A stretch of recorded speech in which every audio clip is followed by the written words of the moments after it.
So let's talk about translating infinity into signs and shape.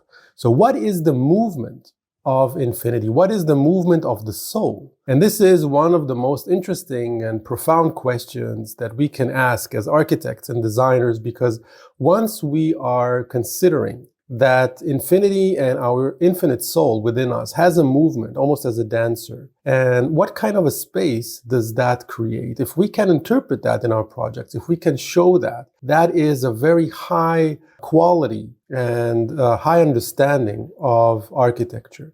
So how does the dance of the soul happens in the space? So this is a very creative question because there is no one concrete answer. It's open for interpretations, and whatever we feel, whatever we think, whatever we imagine, this is the right thing to go. So how can that be translated into a spatial form? We can understand infinity as a dot, as this single dot where everything happens in this moment of singularity, and it contains everything within it. All the worlds, all the universe is contained within one small dot.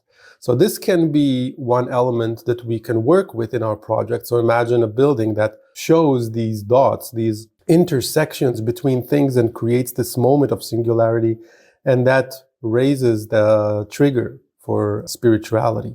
Infinity is also circular. It's a cyclic motion that has no clear beginning or end. So once we see a space, as you see in this example, that has this movement that gives us a sense of not understanding exactly where it starts and where it ends. Everything is in motion and in cyclic motion. This is how the space triggers a spiritual feeling and experience. So like calligraphy, where the movement of the spirit becomes visible in sign, these are the gestures that are already have a certain expression in space. So imagine you are writing, you are creating this continuous movement with your hand until you have this beautiful sense of infinite motion.